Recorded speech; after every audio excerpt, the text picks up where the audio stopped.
जय हिंद मेरे प्यारे दोस्तों, मैं अमित एक बार फिर से स्वागत करता हूं आपके अपने परिवार जय एग्जाम में। जैसे कि दोस्तों आज आपका टॉपिक है एसएससी सीएचएसएल, जो कि आपकी एसएससी सीएचएसएल की वैकेंसी निकली हुई है। तो मैंने उसके लिए क्या है, अभी तक कोई वीडियो नहीं डाली थी, तो मैंने इसको सब चीज़ को एक साथ जोड़ने के बाद एक वीडियो बनाई है कि इसमें हम किस प्रकार से तैयारी कर सकते हैं और हमारी रणनीति क्या होनी चाहिए जिससे कि हमारा सिलेक्शन 100% हो सके। तो चलेगा, इस वीडियो को पूरा देखते हैं। वीडियो पसंद आने पर आपसे एक ही रिक्वेस्ट करूंगा कि वीडियो को लाइक शेयर सब्सक्राइब करना ना भूलें। तो चलेगा, चलते हैं वीडियो की और इसमें हम एक एक टॉपिक के ऊपर बात करेंगे कि सबसे पहले इसमें मतलब एग्जाम कितने होते हैं और इसका सिलेबस क्या होता है और एग्जाम पैटर्न कैसा आता है और हमें किस प्रकार से तैयारी करनी चाहिए। जैसे कि आपको दिख रहा होगा एसएससी सीएचएसएल। एसएससी सीएचएसएल होता क्या है, तो आपको दिख रहा होगा स्टाफ सिलेक्शन कमीशन। ठीक है, एसएससी का मतलब होता है स्टाफ सिलेक्शन कमीशन और सीएचएसएल का मतलब होता है कंबाइंड हायर सेकेंडरी लेवल। ठीक है, कंबाइंड हायर सेकेंडरी लेवल। तो बस आपको ये दोनों चीजें जानकारी पता चल गई होगी। अब बात कर लेते हैं जो इसके फॉर्म निकले हुए हैं। ठीक है, क्या इसके जो फॉर्म निकले हुए हैं वो क्या कद निकले थे, अभी आपके समथिंग 2-1 दिन हुए हैं निकले हुए हैं। ठीक है, उसमें क्या मांगते हैं, 18 साल तो आपकी क्या होनी चाहिए, एज होनी चाहिए। आपसे क्या मांगा जाता है इसमें देखिएगा, दिख रहा होगा आपको एज कितनी मांगते हैं, 18 प्लस आपकी एज होनी चाहिए। ठीक है, और आप क्या होना चाहिए, 12th पास होने चाहिए, मतलब 10+2 होने चाहिए। उसके बाद में इसमें जो एज होती है उसमें एज में डिफरेंस भी हो जाता है। जैसे कि एज बढ़ती रहती है तो एज में जो मतलब हमें कोटा मिलता है तो उसमें क्या होता है, ओबीसी को क्या मिलता है, 3 ईयर्स का मिलता है, और एससी और एसटी को 5 ईयर्स का मिलता है, और पीडब्ल्यूडी को कितने का मिलता है, 10 ईयर्स का मिलता है। और बात करी जाए इसमें पीडब्ल्यूडी ओबीसी कितने मिलता है, अगर मैं इसमें और बात करूं तो पीडब्ल्यूडी और इसमें ओबीसी, पीडब्ल्यूडी ओबीसी को मिलता है इसमें 13 ईयर्स का। ठीक है, और इसमें बात करी जाए पीडब्ल्यूडी और एससी और एसटी, पीडब्ल्यूडी एससी और एसटी को मिलता है इसमें 15 ईयर का। ठीक है, तो ये आपके क्या है, ये है आपके जो आपको डेट में छूट मिलती है। देखिएगा, डेट की बात क्लियर होगी। अब मेन बात पर आते हैं इसमें कि सर पेपर कितने होते हैं इसमें। ठीक है, कितने मतलब हमारे टियर होते हैं, जो इसमें टियर होते हैं आपके वो 3 टियर होते हैं। सीएचएसएल में कितने टियर होते हैं आपके, 3 टियर होते हैं। देखिएगा, एग्जाम पैटर्न तो है मतलब 3 बार होता है, एक तो पहला होता है, दूसरा होता है, तीसरा होता है। आप सोचोगे तीनों मतलब किस प्रकार से होते हैं, तो देखिए आपको बिल्कुल क्लियर कर दूं। जो पहला पेपर होता है वो आपका वो 100 नंबर का होता है। ठीक है, कितने का होता है आपका, 100 नंबर का होता है, और जिसके अंक डबल होते हैं, ये चीज़ तो आपको पता होगी। दूसरा पेपर जो होता है आपका वो काय का होता है, वो डिस्क्रिप्टिव पेपर होता है, जिसमें कि आपको ऐसे निबंध वगैरह लिखना आता है। ठीक है, वो कितने का होता है आपका, वो भी 1 घंटे का होता है। और देखिए समय मैं बाद में बताऊंगा। देखिए पहला पेपर तो होता है आपका 100 क्वेश्चन आते हैं, उसमें भी आपको 1 घंटा मिलता है। दूसरा पेपर होता है आपका पेन और पेपर का, जिसमें कि आप ऐसे वगैरह लिख सकते हो, उसमें भी आपके कितने मतलब 100 नंबर का आता है। और तीसरा पेपर तो होता है, वो तीसरा पेपर नहीं होता, वो आता है आपका टाइपिंग टेस्ट। ठीक है, स्किल टेस्ट और टाइपिंग टेस्ट वो आपकी किसके वैकेंसी के ऊपर डिपेंड करता है कि आप मतलब पोस्ट के ऊपर डिपेंड करता है कि आपका स्किल टेस्ट होगा या आपका क्या होगा, स्किल टेस्ट होगा या आपका टाइपिंग टेस्ट होगा। तो देखिएगा, मैंने तीनों बता दे। पहले में आपको क्या होता है, 100 क्वेश्चन आते हैं। अब बात कर लेते हैं जो पहला टियर होता है आपका, जिसमें कि 100 क्वेश्चन आते हैं, तो वो कौन कौन से क्वेश्चन आते हैं। तो देखिए जैसे इंग्लिश है तो इंग्लिश में कितने क्वेश्चन आते हैं आपको, 25 आते हैं। मैथ में कितने आते हैं आपको, 25 आते हैं। और रीजनिंग में कितने आएंगे, 25 आएंगे। और जीके में कितने आएंगे, 25 आएंगे। अब आप सोचोगे जीके जीएस, और यहाँ आप एक टॉपिक और ऐड कर सकते हो, करंट अफेयर। देखिए करंट अफेयर के लिए भी आपको बताऊंगा कहाँ से पढ़ना है और कैसा पढ़ना है। ठीक है, और इनके सबके बारे में तो मैं आपको बताने वाला हूँ। अब देखिए इंग्लिश में 25 क्वेश्चन आते हैं, और दोनों को मिलाकर मतलब 25 दूनी 50, मतलब एक क्वेश्चन कितने नंबर का हो जाता है, 2 नंबर का हो जाता है। टोटल मिलाकर अगर हम इनकी बात करते हैं तो ये 50 नंबर के ये हो जाते हैं, 50 नंबर के ये हो जाते हैं, 50 के ये हो जाते हैं, और 50 के ये, टोटल मिलाकर हमारा कितने का 200 अंक का पेपर हो जाता है। अब 200 अंकों में से हमें कम से कम 180 नंबर तक, मतलब 180 तो नहीं कह सकते, 160 नंबर आपके 160 प्लस होंगे तो आप बहुत अच्छी कगार पर हो। ठीक है, आपका सिलेक्शन पक्का मानो। ठीक है, तो इसके लिए आपको 200 अंक, मतलब 200 में से आपको 160 अंक बहुत कम लग रहे होंगे कि इतने तो हम ले आएंगे, पर ऐसा कुछ नहीं है कि ले आएंगे। जब तैयारी करते हैं ना और जब पेपर में बैठते हैं तो बहुत डिफरेंट होता है कि घर तैयारी करना और पेपर में बैठने में बहुत डिफरेंट होता है। तो सब जानकारी मैं इसमें देने वाला हूँ। ठीक है, अब देखिएगा आपके 100 कितने क्वेश्चन आते हैं, ये आते हैं आपके 100 क्वेश्चन आते हैं। ठीक है, 100 तो आते हैं क्वेश्चन, और 200 अंकों के ये मान लिए जाते हैं। देखिए टियर 1 की मैंने बात कर ली, आपका इस प्रकार का होएगा, मैं इंग्लिश आएगी, मैथ आएगी, रीजनिंग आएगी, जीके आएगी, जीएस आएगी और करंट अफेयर आएगी, और 200 अंकों का आपका क्या होगा, पेपर होगा।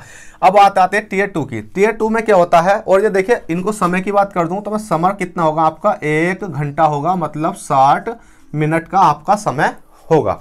ठीक है, टीयर 2 में अब बात कर लेते हैं। टीयर 2 में, टीयर 2 क्या होता है आपका, ऐसा होता है कि आपको क्या होता है कि आपको जब टीयर 1 पास कर लोगे आप, टीयर 1 पास करने के बाद आपको बुलाया जाएगा, किसके लिए, आपको बुलाया जाएगा मतलब डिस्क्रिप्टिव पेपर लिखने के लिए। उसमें क्या होता है कि आपको 1 घंटे का समय दिया जाता है और आपको मतलब आपसे निबंध पूछ सकता है, एप्लीकेशन पूछ सकता है, कुछ भी पूछ सकता है A to Z, ठीक है। निबंध, एप्लीकेशन, ऐसे कुछ भी पूछ लेगा और आपको क्या लिखना होगा, वो अपनी पेन और कॉपी पर लिखना होगा। मतलब जो आप वो देंगे, पेन देंगे, कॉपी देंगे, उस पर आपको लिखना होगा, ठीक है। जैसे कि आप हाई स्कूल इंटर में लिखते थे ऐसे निबंध वगैरह, इस प्रकार से लिखना होता है। अब पर कई स्टूडेंटों का इसमें एक डाउट रहता है कि सर जो पेपर होता है वो किस प्रकार से होता है, क्या हम उसे इंग्लिश में लिख सकते हैं, क्या उसे हम हिंदी में लिख सकते हैं। तो देखिएगा, आपकी जानकारी के लिए बता दूं, आपकी इच्छा है, चाहे उसको आप इंग्लिश में लिख दो, चाहे आप उसको हिंदी में लिख दो। मतलब आप कोई से भी लैंग्वेज में लिख सकते हो, हिंदी में भी लिख सकते हो, इंग्लिश में भी लिख सकते हो, ठीक है। और इंग्लिश तो कंपलसरी होती है, मतलब अलग राज्य के लिए, इस बात को मैं कह नहीं सकता, ठीक है। बात कर ली हमने पहले पेपर की, जो कि आपका कितने अंकों का होगा, 200 अंकों का होगा। बात कर ली हमने सेकंड मतलब टीयर 2 की, जो कि आपका डिस्क्रिप्टिव पेपर हो गया, जिसमें कि आपको ऐसे निबंध वगैरह लिखने को आएगा, वो भी 100 नंबर का हो गया और इसमें भी आपको 1 घंटा मिलता है। मेन बात है कि 1 घंटा मिलता है। बात करते हैं टीयर 3 की। जो टीयर 3 होता है आपका, इसमें क्या होता है, टीयर 3 में आपको क्या होता है कि आपको टाइपिंग टेस्ट या स्किल टेस्ट के लिए बुलाया जाता है। जब आप इन दोनों में सेलेक्ट हो जाते हो तो फाइनल मेरिट के लिए, जब फाइनल मेरिट से कुछ पहले लगती है मेरिट, तो उसमें क्या बुलाया जाता है, आपको टाइपिंग टेस्ट और स्किल टेस्ट के लिए बुलाया जाता है। आपकी टाइपिंग इंग्लिश की होनी चाहिए या हिंदी की होनी चाहिए, मतलब आपको इसलिए बुलाया जाता है कि आपको मतलब इसमें काम तो टाइपिंग वगैरह ज़्यादा रहता है ना, ठीक है। इसकी अगर मैं जॉबों की बात करूं तो इसमें काफ़ी सारी जॉबें होती हैं। अब मैं सबके नाम तो मैं यहाँ लिख नहीं सकता था क्योंकि काफ़ी बोर्ड भर जाता और आपको जगह कम पड़ जाती। तो चलेगा, आपने टीयर 1, टीयर 2, टीयर 3 की बात समझ ली होगी। पहले में क्या होता है, आपके ये वाले क्वेश्चन होते हैं 25-25 नंबर के, 200 अंक होते हैं आपके। टीयर 2 में आपका क्या होता है, ऐसे और निबंध होता है। और टीयर 3 में क्या होता है आपका, बस टाइपिंग टेस्ट या स्किल टेस्ट होता है। ये सिर्फ क्या होता है, क्वालिफाई होता है, इसके नंबर नहीं ऐड होते। जो नंबर ऐड होते हैं पहले पेपर और दूसरे पेपर के ही नंबर ऐड होते हैं। चलिएगा, अब बात कर लेते हैं कि हमने ये चीज़ सीख लिया कि सिलेबस कितने कितने का आता है और एज में क्या रिलेशन होता है। जो इसकी फीस होती है वो 100 रुपये भरी जाती है। सिर्फ किसके लिए भरी जाती है, वो भरी जाती है आपकी ओबीसी के लिए, ठीक है। मतलब SC ST के लिए कोई फीस नहीं भरी जाती। अब बात कर लेते हैं, आप मतलब ओबीसी नहीं, जनरल के लिए भरी जाती है, ठीक है, कोई दिक्कत नहीं है। अब बात कर लेते हैं, हम सब चीज़ इसमें सीख ले चुके हैं। अब बात करते हैं कि हमें इसकी तैयारी सर कैसे करनी चाहिए। अब बात आती है मैन कि हमें इसकी तैयारी कैसे करनी चाहिए। तो देखिएगा, मैं इसको थोड़ा सा यहाँ से रफ कर देता हूँ। तो इसके लिए मैं आपको देखिए 2 बेस्ट बुकें बता देता हूँ, जो इंग्लिश की है और रीजनिंग की है। मतलब इंग्लिश की और मैथ की और रीजनिंग की। देखिए, अगर रीजनिंग की तो बात करी जाए, सबसे पहले मैं काय की बात कर लेता हूँ। इसमें इसको मैं रफ कर देता हूँ, ठीक है। इसको मैं इतने को रफ कर देता हूँ, ये आपको सब समझ में आ गया होगा। अगर हम सबसे पहले इंग्लिश की बात करें तो इंग्लिश में एक बुक आती है जिसको हम केडी कैंपस के नाम से जानते हैं। अगर आपने बिल्कुल तैयारी नहीं करी है तो केडी कैंपस के नाम से आती है एक बुक, ठीक है। वो आपको समथिंग 300-400 रुपये तक की मिल जाएगी। आप बिल्कुल बेसिक से तैयारी करना चाहते हो तो उसको बुक को ले सकते हो, क्योंकि बहुत अच्छी बुक है। आप उसको जो नीतू सिंह के नाम से आती है उसको भी आप ले सकते हो, ठीक है। अब बात कर लेते हैं इंग्लिश की, तो ये आपकी हो गई। सबसे मेन चीज़ इसमें आपको कुछ फोकस नहीं करना, जो उसकी बुक है उसके रूल पढ़ते चले जाना है और आपको क्या कर लेना है, सिर्फ उसके कुछ नहीं पढ़ना, रूल पढ़ना है। और आपको ज़्यादा से ज़्यादा जो फोकस करना है वो आपको वोकैबुलरी पर करना है, जिसमें कि एंटोनिम होते हैं, सिनोनिम होते हैं, वन वर्ड होते हैं। इन चीज़ों पर ज़्यादा फोकस करना है और ज़्यादा से ज़्यादा नंबर तो खींचने वो इसी चीज़ों पर खींचने हैं। उसके बाद में बात कर लेते हैं मैथ की। तो देखिए, मैथ के लिए आपको सबसे कंबाइंड बुक बता दूँ, कोई सी बुक मत लेना। जो बेस्ट बुक है वो किरण है, ठीक है। किरण की है, स्टैम्प 8500 ले सकते हो या 8700 ले सकते, जो आपके पास है 8700 होगी, 9100 होगी, 9500 होगी। बस इसमें क्या होता है, प्रीवियस ईयर के पेपर होते हैं और इतनी अच्छी बुक है कि अगर आप उस बुक को एक बार निकाल लोगे। अब बात करते हैं कि सर आप इतने अच्छे से क्यों बता रहे। देखिएगा, किरण की एक एक क्वेश्चन जो 8700 और 9100 बुक है, मेरा एक क्वेश्चन निकला हुआ रखा है, ठीक है। मैंने एक क्वेश्चन निकाल रखा है। भले ही ऐसा होता है कि जब तैयारी करते हैं, जब पढ़ाते हैं तो हम एक ही चैप्टर पर फोकस रखते हैं, क्योंकि पिछला वाला चैप्टर क्या हो जाता है, हमारा थोड़ा सा माइंड से आउट निकलता रहता है और जिस चैप्टर की हम तैयारी करते हैं वो चैप्टर हमारे दिमाग में रहता है। तो इसलिए मैंने कम से कम आपके आधे से ज़्यादा चैप्टर, मतलब आधे तो नहीं, समथिंग 3-4 चैप्टर मैंने बिल्कुल करा रखे हैं जो किरण की बुक के हैं। उसके लिए आपको क्या करना होगा, इस चैनल पर हो तो इस चैनल पर देख लो, नहीं तो मेरा चैनल है math success class by Amit sir के नाम से, उस पर भी जाकर आप देख सकते हो, जिसका लिंक मैं डिस्क्रिप्शन में डाल दूंगा। देखिएगा मैथ आपका सिंपल बिल्कुल क्लियर हो जाएगा, कुछ मत करना। अब आप सोचोगे कि सर हमने किताब तो ले ली, तैयारी कैसे करें, किससे पढ़ें, तो कुछ मत करो। आप क्या करना है, आपको अगर परसेंटेज पढ़नी है तो परसेंटेज के 3 या 4, मतलब किसी की भी देख लो, मेरी देख लो, या किसी अच्छे से टीचर की देख लो, कोई से भी टीचर हो, कम से कम परसेंटेज आपको 4-5 टीचरों से पढ़ने के बाद आपको बुक लगा लेनी है। जब आप बुक लगाओगे तो आपको इतना इजी लगेगा कि आप हर क्वेश्चन आसानी से कर पाओगे। इसी प्रकार से परसेंटेज हो गया, प्रॉफिट एंड लॉस हो गया, डिस्काउंट हो गया, सब टीचरों की आप मतलब पहले तो कुछ मत करो, नोट्स बना लेते रहो छोटे छोटे उल्टे सीधे, जैसे कि एक कॉपी ले लो, जैसे कि उन्होंने समझाया इतने बार ऐसा होता है ऐसा होता है, और बनाते चले गए। उसके बाद में आपको क्या करना है, बस कुछ नहीं करना, सिंपली आपको नोट्स बनाते हुए चलने हैं। बाद में आप मतलब किरण की बुक निकाल देनी है और उसके बाद आपका मैथ बहुत अच्छा हो जाएगा। बात करते हैं रीजनिंग की। देखिए रीजनिंग इतनी कोई खास नहीं है, देखिए 2-1 नंबर की रीजनिंग तो काफ़ी हार्ड आती है, पर रीजनिंग कोई इतनी खास नहीं होती है। पर रीजनिंग तो आप नॉर्मली किसी की भी पढ़ लोगे, ठीक है। जैसे मैं पढ़ाता हूँ प्रैक्टिस सेट रोज डेली 5, मतलब 2 प्रैक्टिस सेट देता हूँ आपको 10 नंबर के, ठीक है। अगर आप सिंपली कुछ भी पढ़ लोगे ना रीजनिंग, तो आपकी बहुत अच्छी रीजनिंग हो जाएगी। किसी भी टीचर की ठा लो, यूट्यूब पर ठा लो ऐप, मतलब कोई आपको पेड कोच खरीदने की जरूरत नहीं है, यूट्यूब पर ही किसी की भी पढ़ लो, बहुत अच्छी रीजनिंग आपकी हो जाएगी। बात कर लेते हैं जीके जीएस की। देखिए जीके जीएस के लिए तो आपसे मैं कहूँ कि ये किताब है, ये किताब है, वो किताब है, ऐसा कुछ नहीं है। अगर आप करना ही चाहते हो तो एक घटना चक्र ले लेना।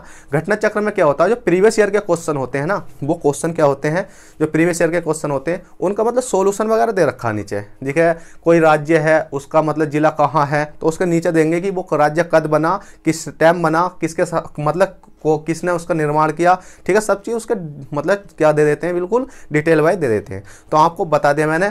और बात इसमें मेन चीज़ आती है करंट अफेयर की। देखिएगा अगर आपको तैयारी अच्छी करनी है तो आपको करंट अफेयर के पीछे नहीं भागना है। अब आप कहोगे सर करंट अफेयर के बिगड़ तो सिलेक्शन नहीं होता, पर करंट अफेयर के पीछे क्यों नहीं भागना, तो आपसे एक सजेशन देना चाहता हूँ कि आपको एक बुक आती है, ठीक है, मतलब जो 1 साल का पूरा कंबाइंड करंट आता है, कि उसमें अगर वो आपने पढ़ लिया तो उसमें से एक क्वेश्चन नहीं जा सकता।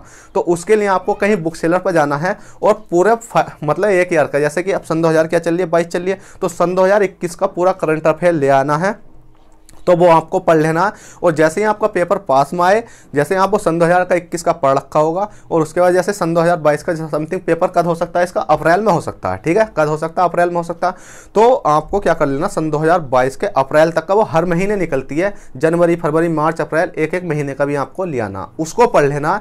अगर आप उसको एक लाइन बार भी पढ़ कर चले जाओगे तो आपकी अच्छी खासी तैयारी उसमें हो जाएगी। तो देखेगा मैंने आपको बता दिया इंग्लिश, मैथ, रीजनिंग, जीके। अब बात कर लेते हैं कि 85+ कैसे।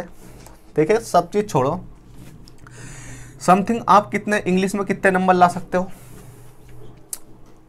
आप इंग्लिश में कितने नंबर ला सकते हो। देखिए मैंने माना कि सब में आप 20-20 नंबर भी ला सकते हो, और रीजनिंग तो ऐसा कि आप 25 में से 25 भी कर सकते हो। जीके में आप कितने कर सकते हो, आपको समथिंग 20 नंबर तो आ ही जाएंगे। अब जो इनसे ये 20 नंबर यहाँ आ रहे हैं, ठीक है, जीके में जो 20 नंबर आ रहे हैं ना यहाँ, अब आप सोचोगे रीजनिंग में 25 आ रहे हैं, तो जीके में अगर आप यहाँ 20 की जगह अगर आप यहाँ 15 भी कर लेते हो ना, अगर आपका मतलब काफ़ी सारा पोर्शन होता है, इतनी तैयारी नहीं कर पाते, तो देखिए 5 यहाँ पड़ गए, 20 हो गए, तो 20 में 20 40 20 60 20 चौक 80 और 8 दूनी 16, मतलब इतने नंबर तो मैंने नॉर्मली बताएं आपको, ठीक है। तो आप क्या कर सकते हो, इस प्रकार से आप ला सकते हो, मतलब 80 बैठ रहे हैं, और आप अच्छे खासे स्कोर करने के बाद यहाँ आपने देख रहा होगा जीके की जगह जहाँ 15 लिखा, आप यहाँ 17 भी कर सकते हो, और मैथ की जगह आप क्या 23 भी कर सकते हो, और इंग्लिश की जगह आप यहाँ 22 भी कर सकते हो। तो इस प्रकार से आप अच्छी खासी तैयारी को कर सकते हो। मैंने आपको सारी बुकें बता दी हैं और सब चीज़ की स्टडी के बारे में बता दिया है, और आपसे आशा करता हूँ कि अगर ये वीडियो पसंद आई हो तो प्लीज़ वीडियो को लाइक कर दो। और बात कर लेता हूँ कि जो मेरे चैनल पर काफ़ी सारी वीडियो पड़ी हुई है, इतनी काफ़ी वीडियो पड़ी हुई है कि आपको मतलब समथिंग 300-400 वीडियो तो मेरी रीजनिंग की पड़ी हुई है। अगर आप उन्हें भी देख लोगे ना तो आपका क्या हो जाएगा, रीजनिंग में बेड़ा पार हो जाएगा। तो चलिएगा चलते हैं, और आशा करते हैं ये वीडियो आपको पसंद आई होगी।